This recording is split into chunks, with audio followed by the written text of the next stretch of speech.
and Teal.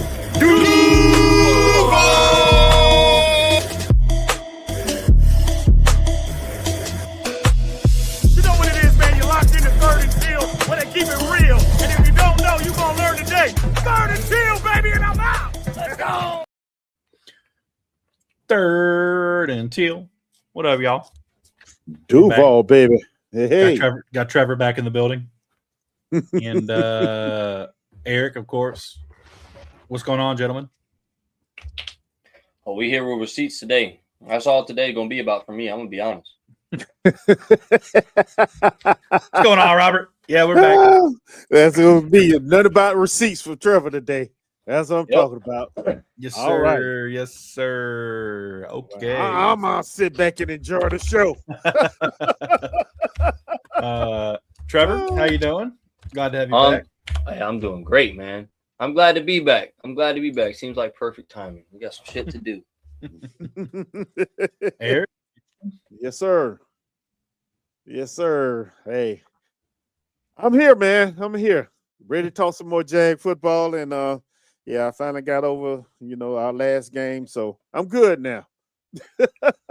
One thing I will say, I'm glad that we took the time in between the game. Because I watched a lot of the, your typicals, like, you Jags United, you watch, UCF, you watch all those guys.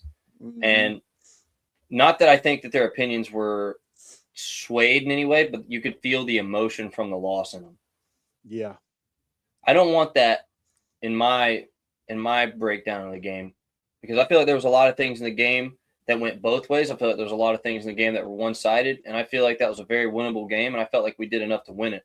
I feel like they got some significant help from an officiating crew on multiple spots of the ball where I don't think they go for it on fourth down if it doesn't become a 3rd and inches where it should have been a 3rd and 3, 3rd and 4.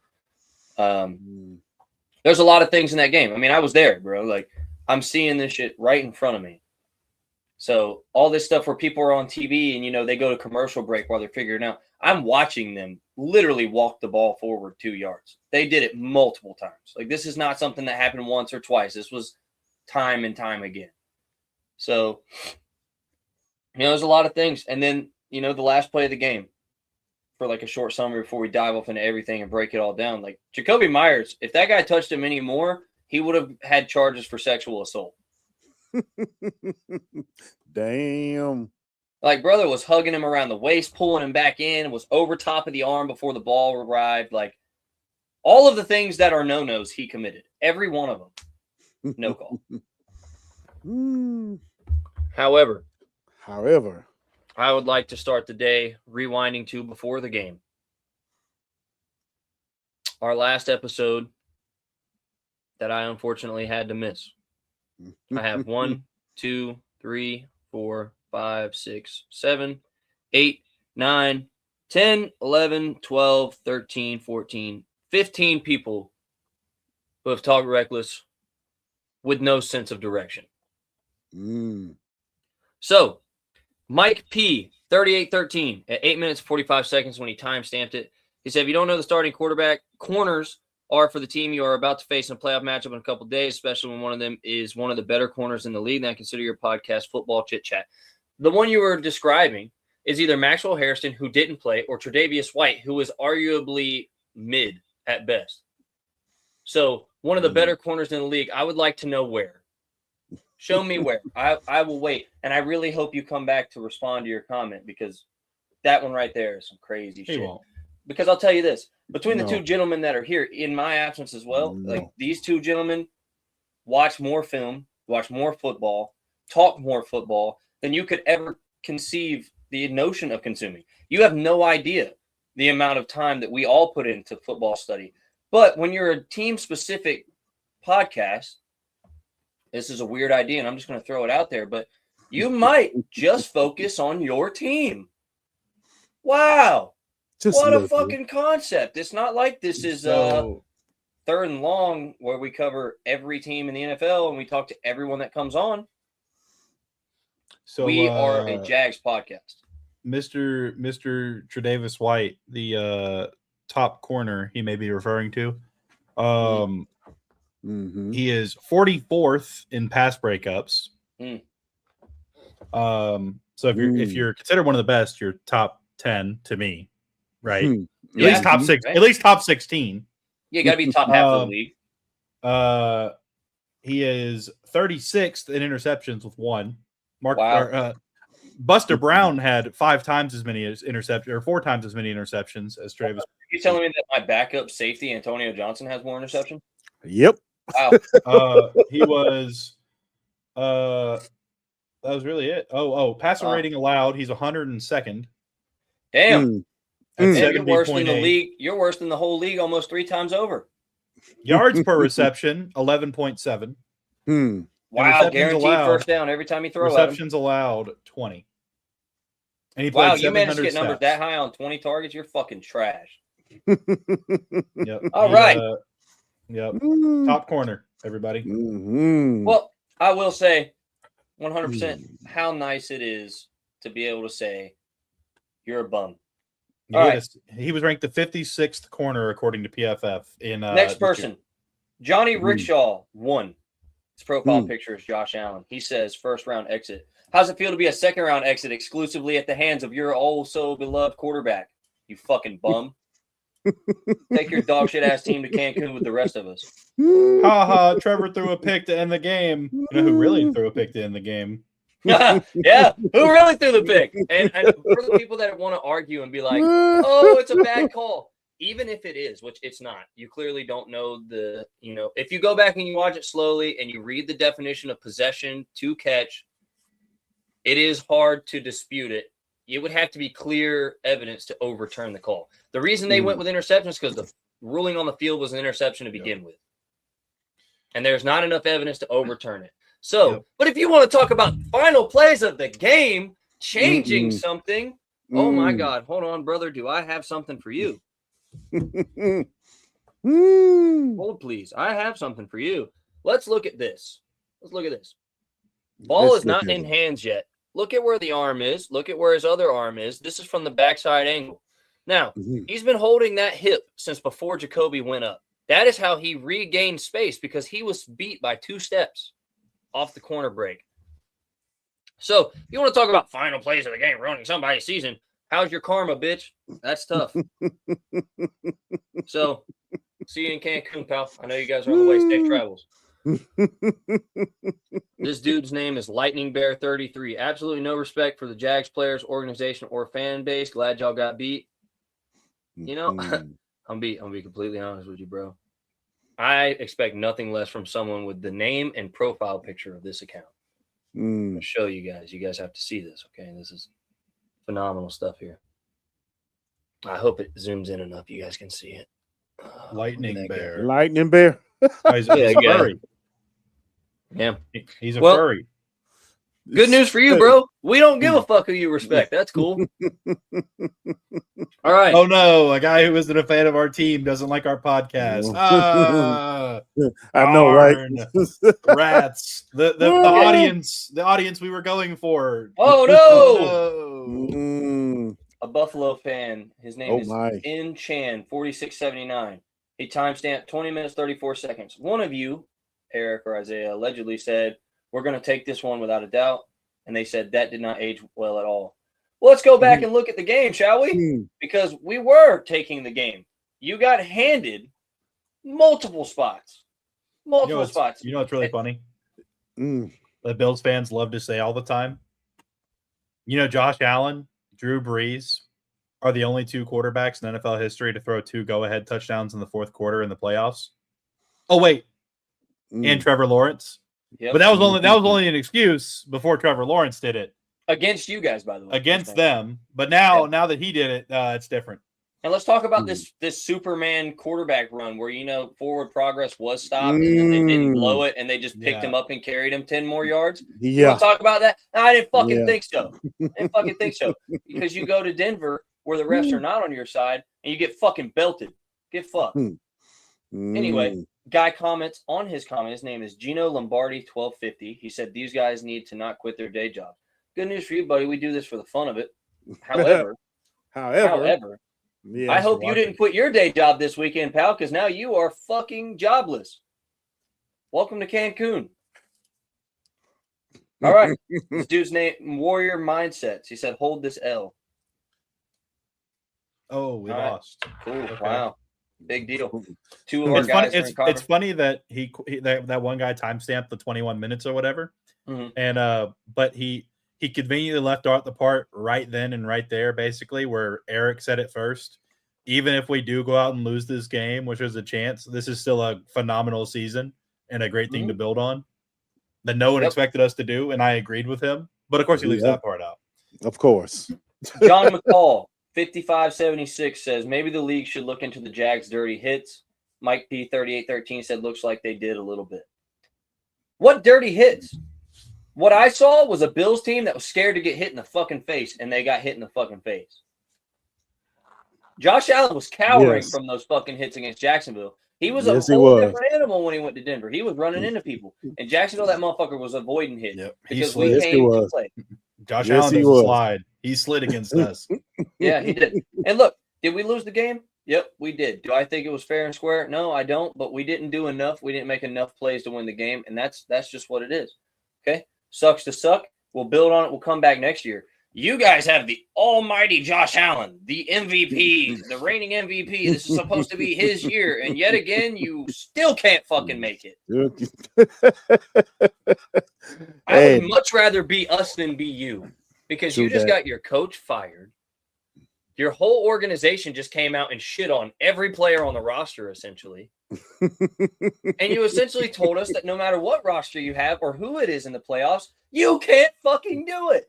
Sucks to fucking suck, doesn't it? Because we're a first-year turnaround doing this. And you're like, oh, you lost to us. Yeah, well, the same team you lost to, we fucking belted them. So any given Sunday, bitch. Any given Sunday. Any given Sunday. The Green Light Channel 4332 said can't spell Duval without all those L's. That's really original. One Not One says, yeah, you sorry, all right. Hold this L on the way to Cancun. Well, I hope you're holding one on the way there as well, pal. Christopher Cole 8114 said, just wondering if Eric is Dr. Hibbert with how much he laughs. But guess who got the last laugh? Josh Allen, not Josh Hines Allen, the real Josh Allen, the one who didn't have to change his name because the endorsements were going to the other Josh Allen, the one who will take a beating and then turn around and beat you. Wow, dude, that's such an inspirational speech. He surely made it to the conference championship game, didn't he? No, he didn't. Damn. Looks like he's not that inspirational after all. Sit the fuck down somewhere. Sit it down. Sit it down. James Cody, 9952. There is nobody we can't beat. Want to bet? ? Yeah, we still are assuredly the most complete team that was in this AFC side of the playoffs, and that showed in every fucking game played this past weekend. I don't care what you tell me. Watch the film, and if you know football, you will agree. We are the most complete team. Did we make enough plays? No, and that's why it isn't any given Sunday type of game. But we were the most complete team in this fucking playoff bracket. Texans, no offense. CJ Stroud is fucking trash. Josh Allen cracks under the pressure. He does it every fucking year. There's no way you can tell me now he doesn't crack under the pressure. He does it every fucking year. The Patriots, if they played anyone that wasn't the Texans, would have lost that fucking game. Facts. So, and the Broncos, we've already beat them, and we played a better game than the Bills played against them. I mean, Josh Allen single-handedly gave the fucking game away multiple times. The only thing that saved him is that Bo Nix is mid as fuck too. So, yeah, no, there is nobody that we can't beat. I mean, if that was the reasoning, then why were the Broncos the number 1 seed and we beat them? I don't know. Just saying. BB5885 said, nice try, Jags. Better luck next year. Let's go, Bills. That's fair. Fair. Support your team, bro. You're right. We will come back. We'll be stronger next year. Mike P 3813. I believe he's the same. Yeah, he's the same dumbass that said the corners thing. He came back and commented again. Damn, for a hater, bro, you sure are watching like a fan. 16-minute timestamp. He said it's going to come down the second half, and we're just going to run away because we're good at adjusting. 99 out of 100 times this past season, that's exactly the case. He said you must not have watched any Bills games this year or heard that they have the best second half point differential in the league. What the fuck does that have to do with what we just said? Nothing. That's fuck all to do with jack shit, you moron. They were saying that we are a good second half team as well. We have the best point differential, period, bitch. First and second half. So fuck your second half. You must not have heard that. Anyway, dumb bitch. Get him, Trevor. Get him. This dude said, I am Bills Mafia. How was that one and done? Ha, ha, ha. How was that two and done? Yeah, you got so much closer, didn't you? So much closer. Wow. This guy's name is MVP Josh, 9392. Wow, dude. Wow. He joined 3 years ago, so he was waiting for that MVP for 2 years before he could say that. Oh, damn. He said, you guys are a hoot, yucking it up like everything about the Bills is a joke. I think we got shown that it is. So very confident that y'all are shoo-in for the victory. You spelled shoe wrong. I don't know how you did that. So very confident that y'all are shoo-in for the victory. I'm glad our Josh put you in your place. Did he, though? Did he? Because you still almost lost that game. Love that little missed that field goal. Oh, so you know how you won this game. You got some good luck, which is good for you. It happens any given Sunday. Yeah. Bills Mafia might admit Jags have a better roster, but no way they tell you Jags is the better team. What? Like having a better roster. The Jaguars are better, but they're not better. Right. The roster has to know how to execute better than the other team. You lost. Now you can watch the playoffs with the Jags players from the couch. Your prince was introduced to King Josh. Well, King Josh got fucking decapitated, brother. So what do you say to that? Yep. King Josh is nothing more than a fucking jester now. Maybe. Sent that bitch back to being a peasant. Steve Sand, 8845. I get the physicality. It's football. But that game was insane. The Jags were either going to beat the Bills or intentionally injure as many as possible. I call that playing physically and with a nose for the football, as the game was intended. That's what it's supposed to be. I thought it was pretty blatant, and the Jacksonville Reporter give Josh Hines-Allen his props for putting Allen in the blue tent a couple times. I don't think that JHA took the bait because he is a really good guy, but I've watched every game and every playoff game for the last 40 years. That must suck. And this reminded me of Bountygate. It was like the attitude was try to hurt them until we get a personal foul, and they never got one, so they didn't stop. No, bro. That's called playing the fucking game of football. That's called playing to the whistle. Yeah, it's playing a full 60-minute game, which whether the game went our way or not, there's no one that can say this team did not play a full 60-minute fucking game. Right. See, there you go. Robert just said it. I mean, Trevor was getting fucking destroyed, and it was late hits multiple times. I think something, too, that the Bills fans, and the reason they're so upset and they're so bad, especially now, oh, God, they're so mad now, is that, like, we have a first-year head coach, like you mentioned.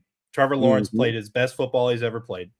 ETN played his best football he's ever played. You know, we had a lot of players play their best football they've ever played.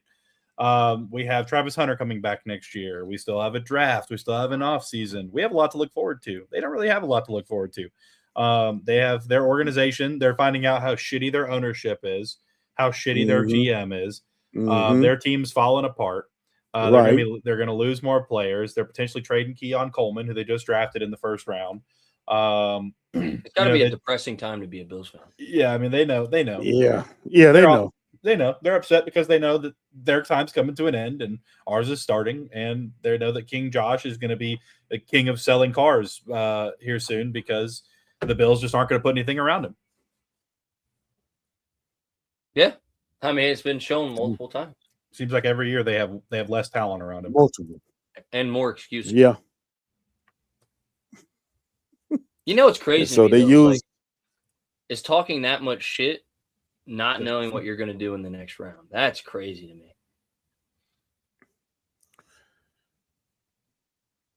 It's also crazy talking that much shit and about how we don't know football, but you came to watch our podcast.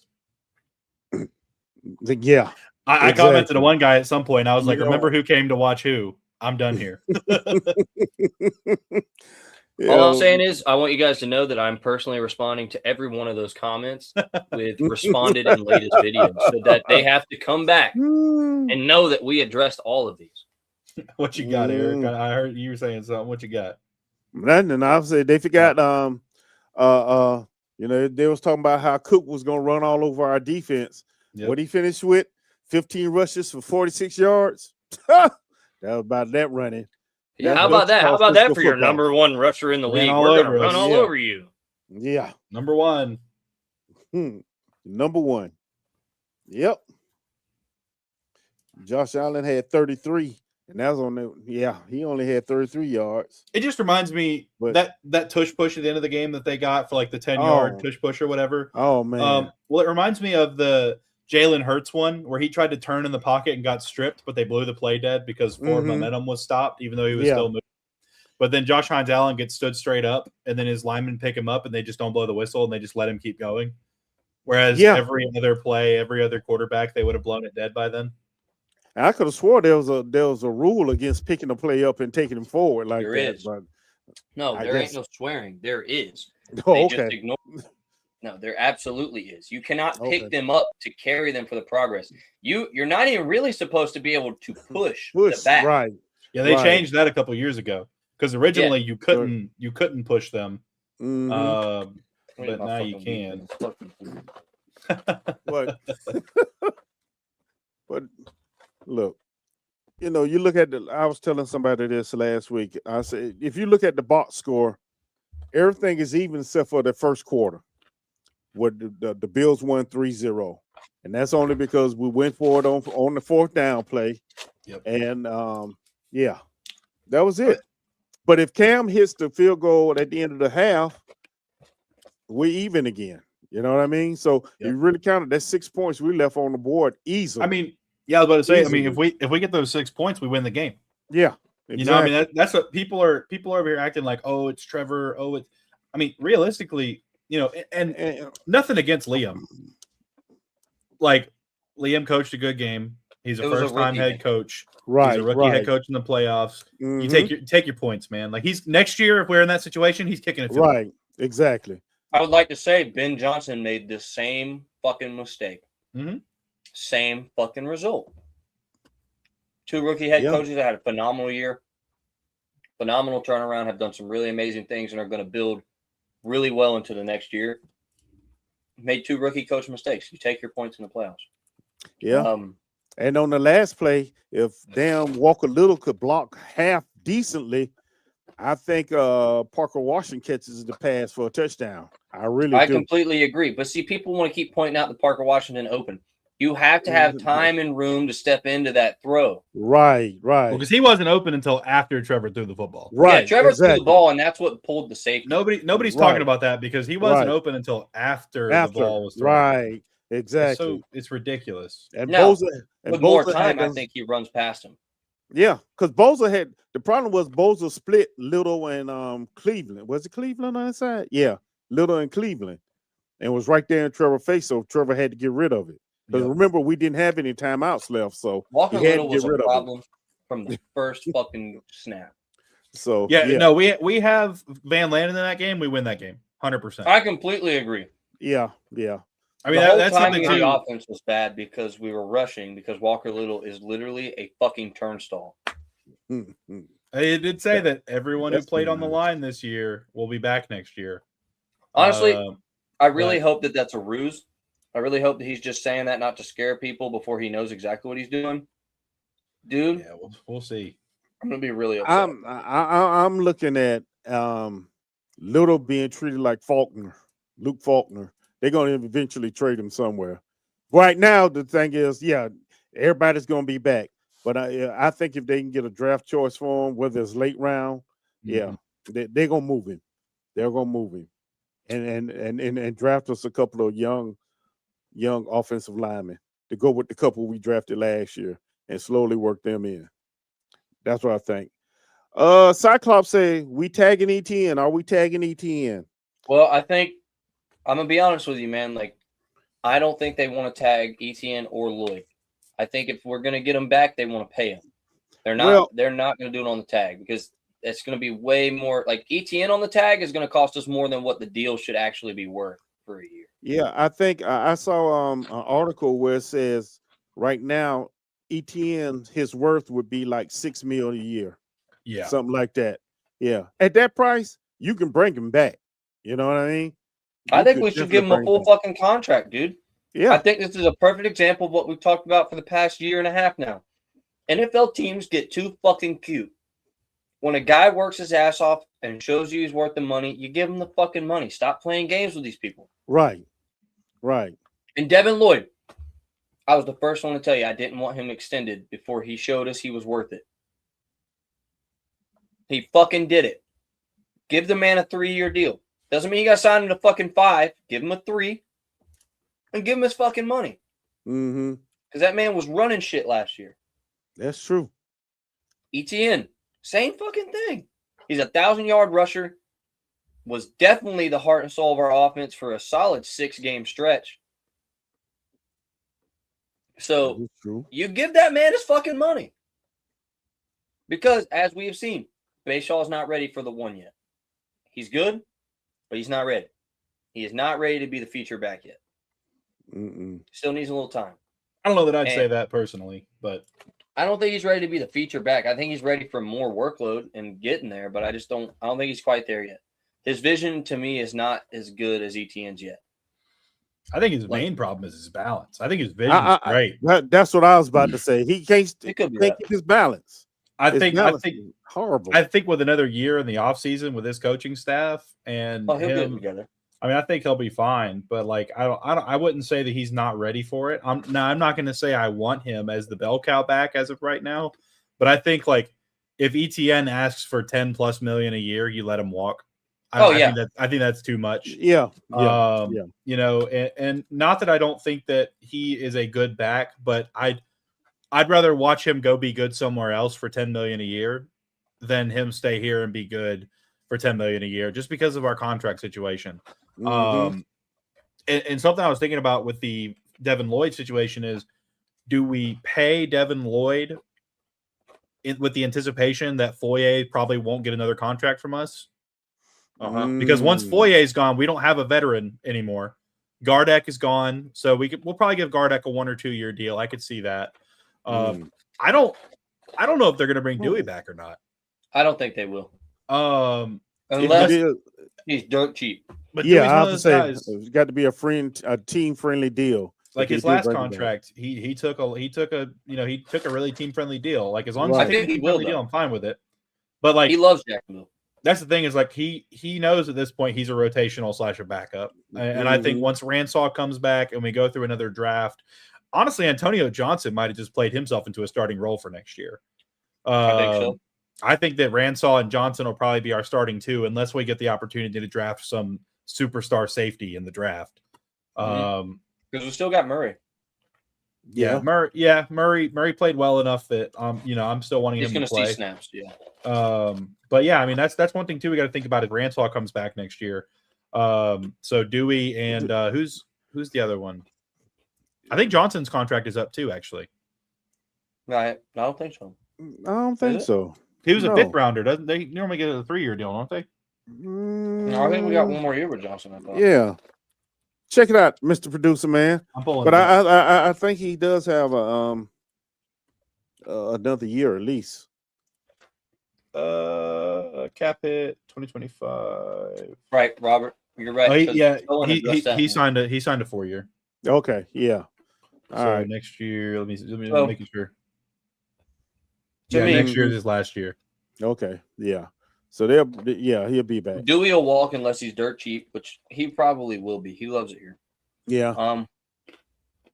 We have negative $7 million right now. Yeah. Ouch. But Newsom's gone after this season. Mm-hmm. Sorry, go ahead, Eric. No, go ahead. You good. You good. No, I was going to say Gladstone. Y'all heard his press conference talking about Travis Hunter, right? Mm-hmm. He said we have some contracts expiring in the secondary. So as of right now, that's more of where he's going to play, but we still expect him to play both ways. Right. So that tells me Greg Newsom's gone. They're not bringing him back. That's money off the books that we want. That's literally $7 million in cap space. So we'll be like 300,000 in negative. Right now, Trevor is our top contract. Josh is our second. Eric is our third.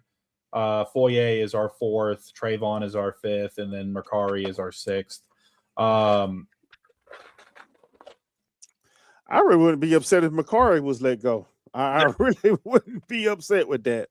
I think they're going to find rid of Mercari or Little because they're both making $14.5 million basically. Little's got to be the fucking one. Yeah. I mean, if we can Mercari get was such a disappointment. yes, he was. If we can get some kind of capital for either one of them, yeah. See ya. Yes, our cap hit on Mercari next year is 14.8. We have an out in 27. That only leaves us with $3 million in dead cap.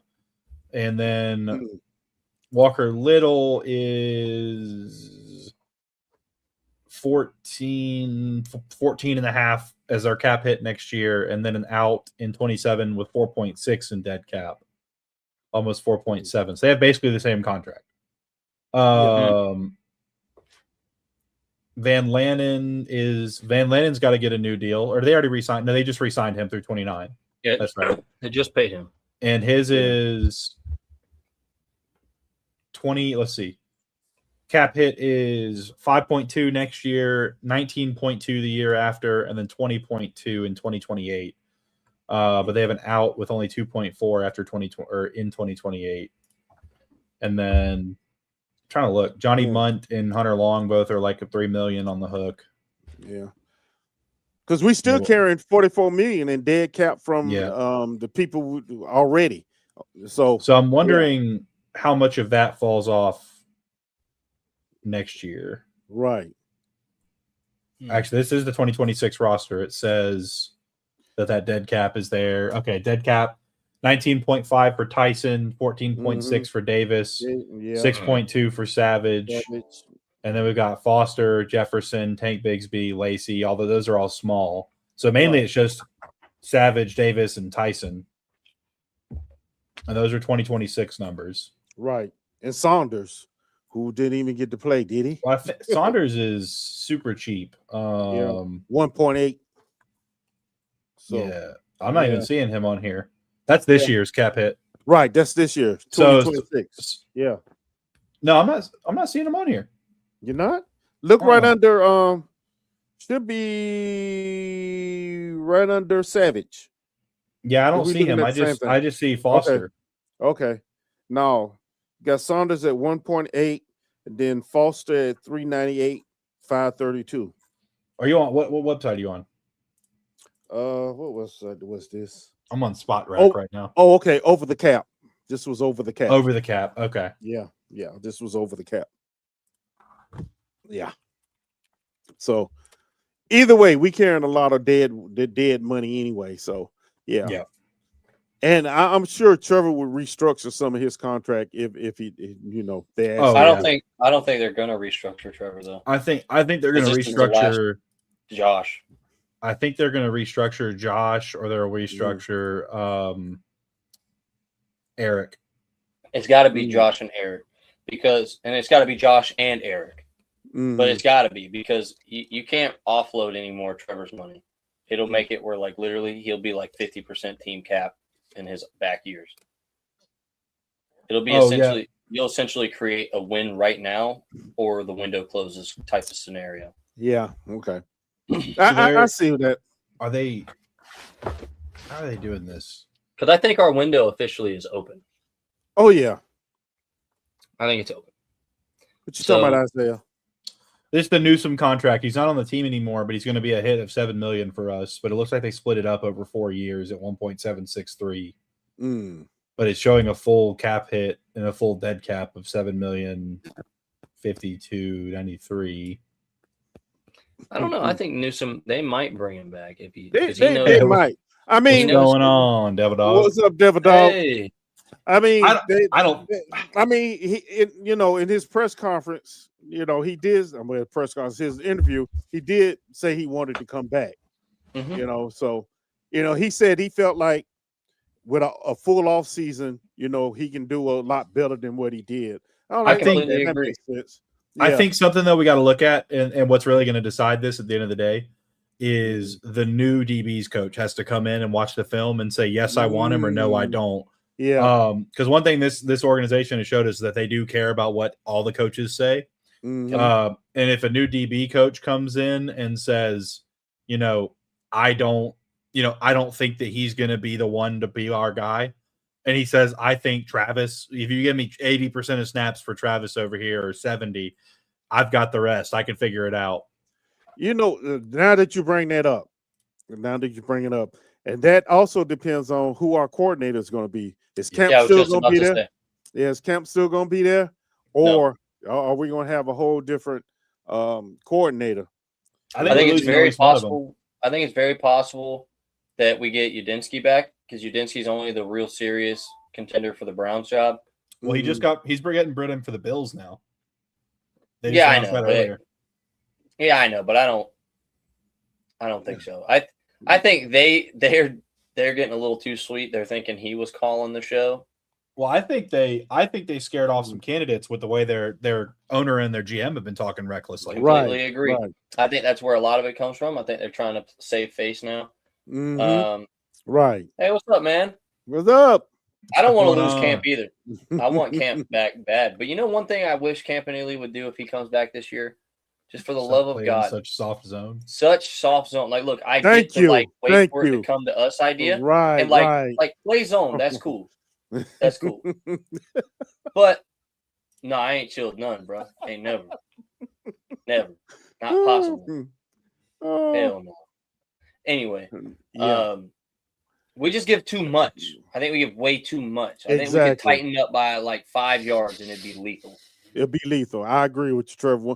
I think we all said it during the game. You know, what is up with this soft behind zone? I mean, really, you can see it coming. You know, that's okay, Devil Dog. I can be your least favorite. That's okay.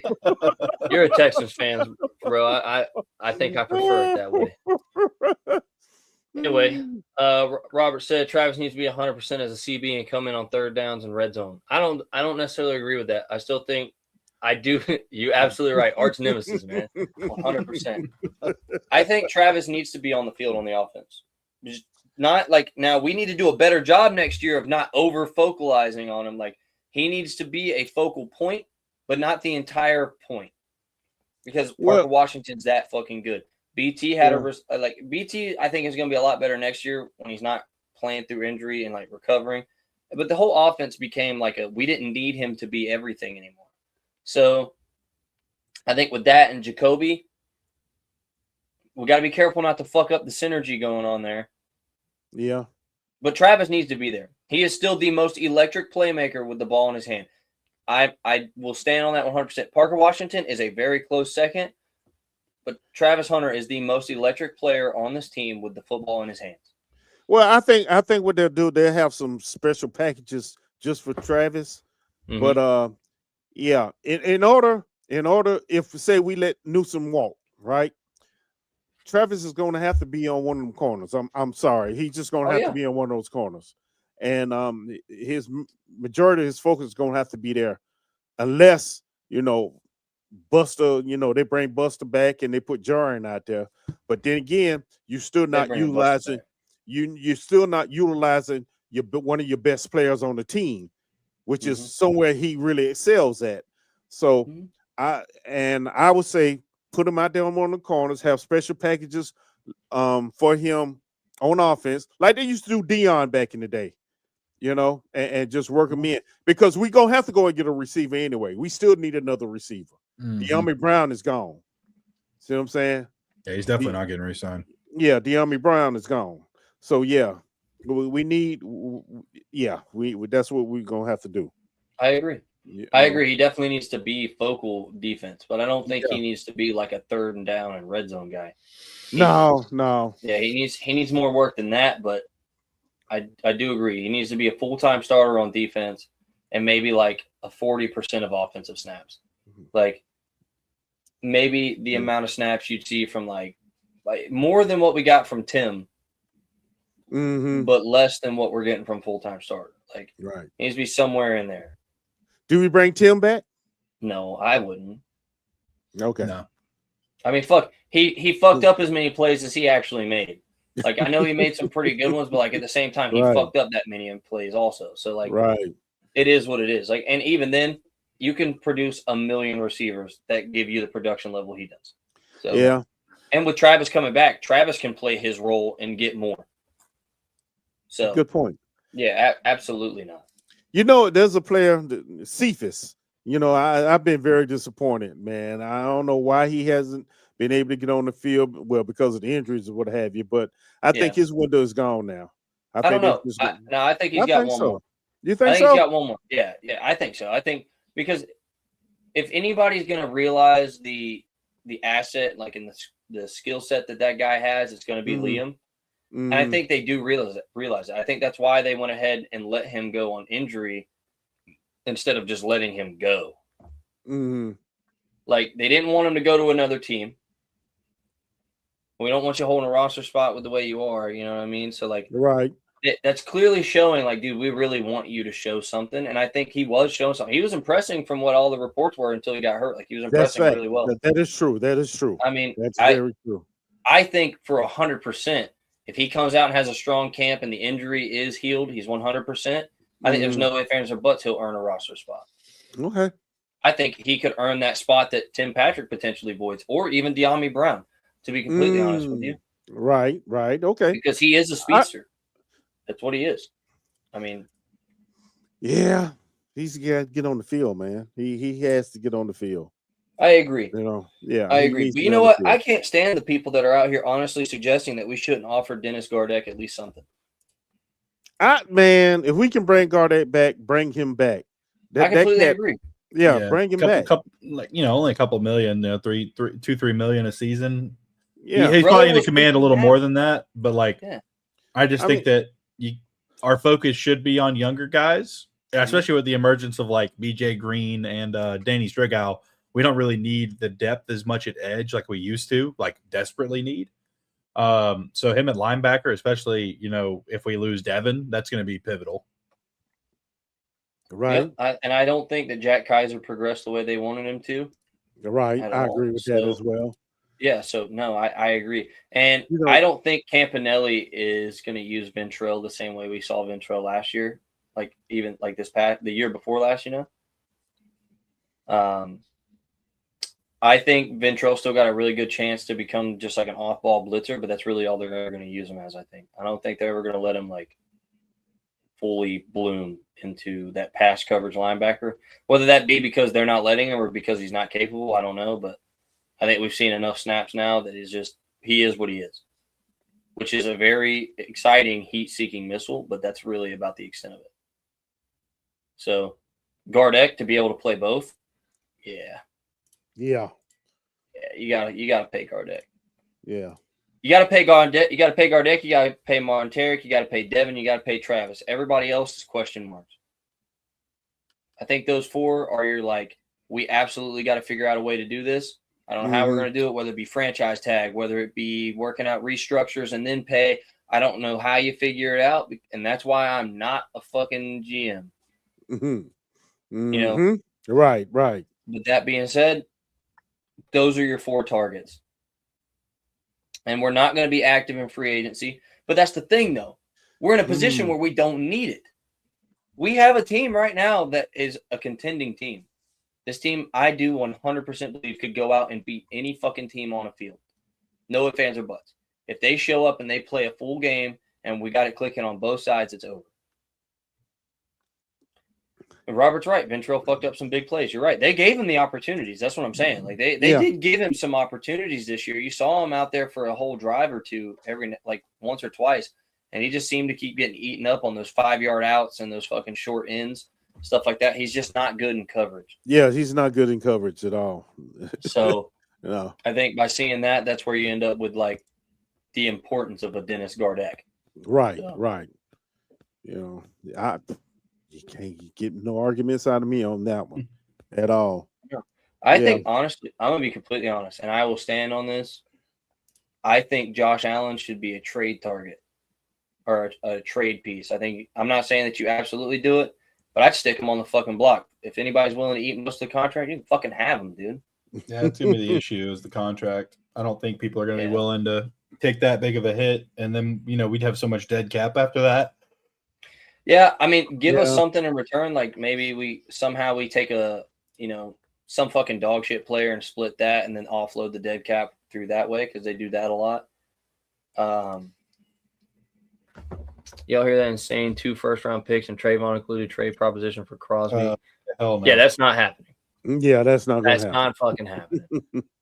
You're absolutely right. That is exactly how you put yourself in cap hell, and you end up like the Kansas City Chiefs. That when your window closes, it closes for the next 2 decades. It doesn't just close; it fucking seals. Also, itself. then we already don't have a first round pick this year. That means we're 2 more years without a first round pick for a guy who turns 30 this year, or 32, or 31, or however old Crosby is he? Crosby's got to be pushing 30. If not, right I think Crosby 30 or 31. Yeah. Damn. Hold on. Yeah, Crosby got a little age. He'll be 20. He'll be 29 in August. Okay, 29. Okay. Yeah, I was gonna say he ain't that fucking old, goddamn. I don't know. I'm gonna be honest. He is the type of player that you do something like that for because he does fucking wreck games, man. Like he finishes the fucking play. It doesn't matter who's on the other edge. It doesn't matter who's playing defensive tackle. It doesn't fucking matter. That guy finishes fucking plays. And I don't care what anybody says. Josh Allen is the most overhyped fucking player on this team. No ifs, ands, or buts. He's the most overrated fucking player we have. He does not finish plays. Yeah. Fuck, his record-breaking sack was the guy fucking ran into him. Right.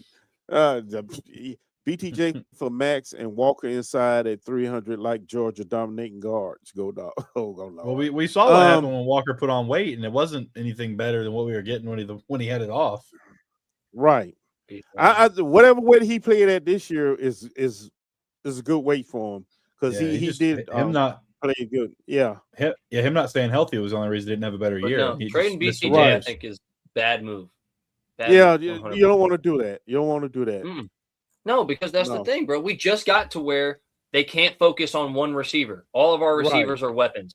That is what made us dynamic, and that is what finally opened the offense for Trevor and gave him options. The last fucking thing we need to do is start trading them away.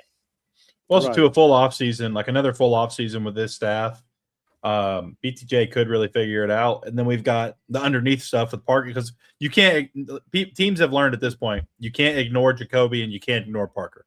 Right. And you can't afford to double BT, and you can't afford to double Parker, and you can't afford to double Myers. You can't afford to double Strange. Right. And so I think that like none of those guys though are deep threats in the same sense that BTJ is. 4'3", 6'4". So yeah, no, you definitely don't get rid of BT. BT is the deep threat because at the end of the day, there's nobody else is running past corners like he does. Right. The problem he's just got to figure it out. Trevor on his fucking feet long enough to get the ball down there. Yeah, no shit. We need to do a lot on the line this offseason. Yeah. Like this line was serviceable, but just not. Yeah. We need a 3 technique. We do need a 3.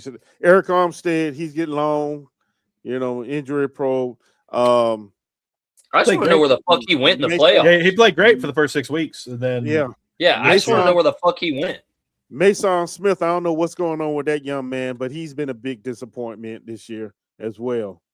I thought it was finally time for him to start taking some reps from some people. He just fell off. Fucking do it. Yep. He fell off. I'll tell you what did it to him this year was fucking BJ Green. Yeah, and Stigl. BJ Green is a dog, man. BJ Green ain't fucking around. Mm-hmm. Right. That's who did it. Exactly. That is one thing they need to fix. They need to fix BTJ's hands. I don't know what's wrong with him. That double clutching, man. Every time he catches the ball, I'm like, another double clutch. Like, that's the reason. Go ahead. I was gonna say that's the reason that he missed so many contested balls this year was because he grabs it and then he kind of like goes to grab it again and then he gives the corner enough time to get there and get his hand in. Right. That is fact, and we talked about that. we have talked about that. We talked about that last year. Yeah, he lets DBs back into the play. He'll have him fucking fried chicken beat, and then just fucking double clutch and lets him right back in. I like that fried chicken beat. That's a good one. That's a good one, Trevor. Fried chicken beat. Yeah, but I think with the emergence of Stigl and BJ Green, Well, BJ Green's just that dude. Yeah.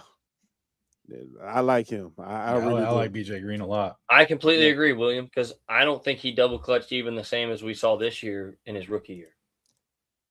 He's always had a sense of the double clutch, like where he'll bring it and then he'll like bring it again. But like it's like a securing motion before. Now he's like truly like putting that bitch back up. And like it's like it hits the palm of his hands and bounces up, and then he has to re-grab it. Yeah. Yeah. I don't know what he's doing. He needs to work on that on the offseason, during the offseason. Yeah, I don't know. I think the conspiracy theory thing we had going at the beginning of the year about whatever bro from Cincinnati said to him. Mm-hmm. I don't know what the fuck he said to him, but he ain't been the same since. You're right. Need to get them roots off of him. Let him go back to be the deep threat that we know he can be.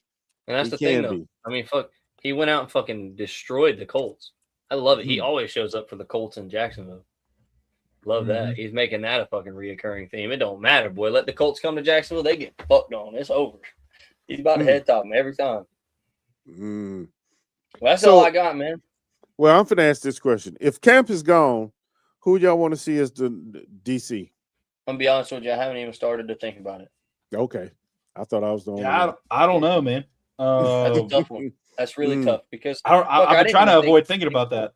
But you know what, though? I got my faith in Liam, though, because I didn't even really know. I didn't consider Campanelli at all when we hired him. So, yeah. But it'd take a lot of looking, man. It really would. Like, yeah.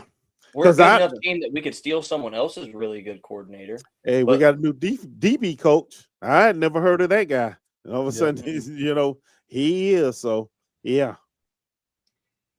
Oh, yeah. That's right, Robert. And that was part of the thought process as well. He was feeling that, the loss of his best friend. So, yeah. And all he'll lock back in. They could talk. Well, we'll see. He'll lock back in. But as far as coordinators go, yeah, no, dude, I have no idea. I have no idea. I'm trying not to think about it. I don't because then who's he going to take from our staff? Right? Exactly. Yeah, that's fucked up. Yeah, that's fucked up. I didn't even want to think about that part. That's really fucked up. Honestly, I want to see him running back. Everybody running back again. See what happens when they got a full year, full off season, full OTAs. Let's see what's really going on. Yeah, I know Camp brought in the DB coach. Yeah. Camp brought in. Honestly, I don't think our guys are in a hurry to take a head coaching job either. I think this is going to be more like a Lions situation where, like, the Lions escaped it for a couple years. Mm-hmm. Like, they interviewed, but they escaped it. Like, I don't know how. They just kind of kept, like, narrowly getting by. I don't know. See. The word is, I don't know. Campanelli seems pretty motivated to get one, though. William, I know last year did we take a month break or like two weeks? I can't remember how long. 2 weeks off this year. Yeah, we took about 2 weeks off after the season was over. We unintentionally took last week off. That wasn't anything like we didn't want to do a show.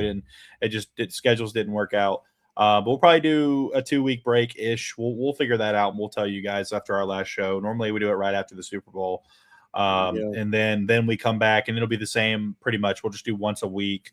The day may change just because of Trevor kind of has a rotating schedule. And we try and make sure we fit it all in for everybody and make sure everybody can be on the show as much as possible. Right. But yeah, we should still do once a week. We'll just take a 2-ish week break and we'll let you know when we decide to do that. Yeah, but we will be here. Yes, we will. Oh, that's for sure. You will hear from us. We are not here. gone. We are not gone. And for all you Bills fans that was hoping we was going, go eat a dick.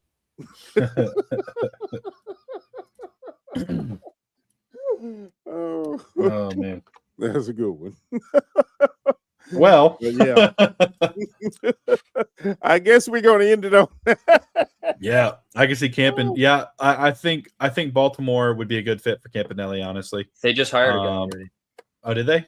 Yeah, Baltimore already announced their coach. Oh, I didn't hear that. It was a coordinator. I'm trying to think of his name. Hold on. But yeah. Let me see his phone. What they hired, bro? There. Jesse Minter. Yeah. Oh yeah. He's the one from the Chargers. That's right. Right. Yeah. So my buddy, the Chargers fan, said the thing in our Instagram group chat earlier. It said, "My king, no." So So what? Yeah. What head coaches? Cleveland, Buffalo, Cleveland, Miami. I thought Miami hired. Miami hired. Yeah, I thought Miami hired a head coach. Yeah, it's Cleveland, Buffalo, the Cardinals, and the Cardinals got somebody or brought one of our guys in for a second. That's right. It was Campanelli. Campanelli's going for in person. Udinski's in person interviewing tomorrow with the Browns, and then next week he's going to the Bills. And then Campanelli got the Ravens interview, but now they've hired somebody. I don't know who else. The Raiders? Did the Raiders already hired somebody? No, I don't think so. Yeah, because they fired Pete Carroll, but I don't think they've requested an interview from either of our guys. Well, you kind of saw that coming with Pete Carroll. He was just too old. I don't know why they even. Just, that was a big that was a big question mark when they hired him. Like, really? Y'all bringing Pete back? Yeah, a couple of the coaches too that have been in the thing are taking coordinator jobs other places. Yeah, right. I mean, that's what McDaniels did. Man, the amount of jerseys that the Raiders are going to sell to Hispanic fans after they take Mendoza number 1 overall. Goodness, Tom Brady knows what he's doing. He's going to make a jackpot off of that. Fuck yeah! But the thing is, though, I feel like they scapegoated the shit out of Pete Carroll. I ain't gonna lie. They brought Pete Carroll into a failing ass team, fucked up ass roster. The offensive coordinator that didn't even know his own play. Yeah, and then they're just like, your fault. Get out of here. Right. And they said, all right, Pete, we're going to give you a year. We're going to pay you, all these millions of dollars, and then we're going to fire you. Well, okay, sounds good. All right, guys. Well, I think that's it for me. Yeah. That's all I got. I think that may be it. I'm trying to see. Let's see who's left up though. Oh, I got you.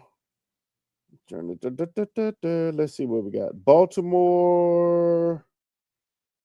Let's see. Miami hired somebody. The Giants. Tennessee hired anybody yet?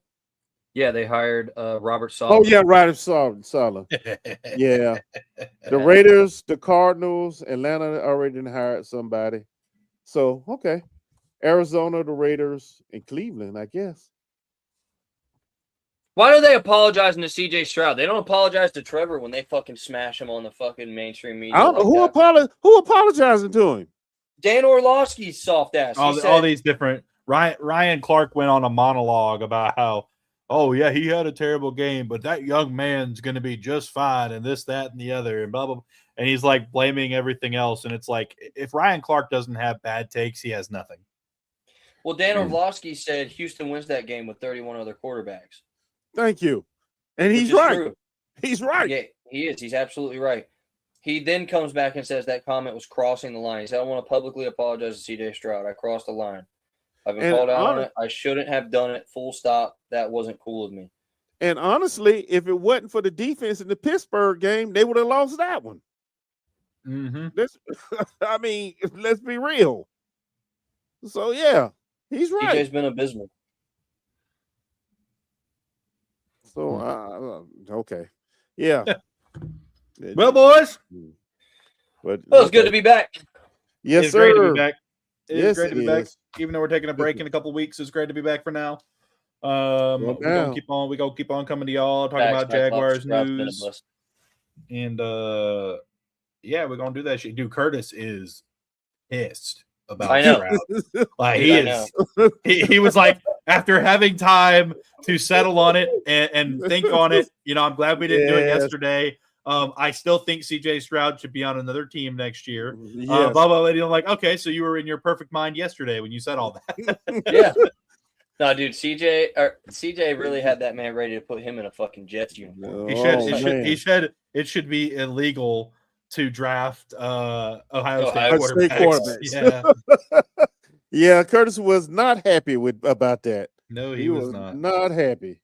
Well, I would like to say that I've said since day one of our podcast, CJ Stroud only had that phenomenal rookie year because it was there was no tape on the coach, no tape on the offensive coordinator, and no tape on him. There was no predictability in anything they were doing. That's the only thing that fucking saved them. You're right. You did say that.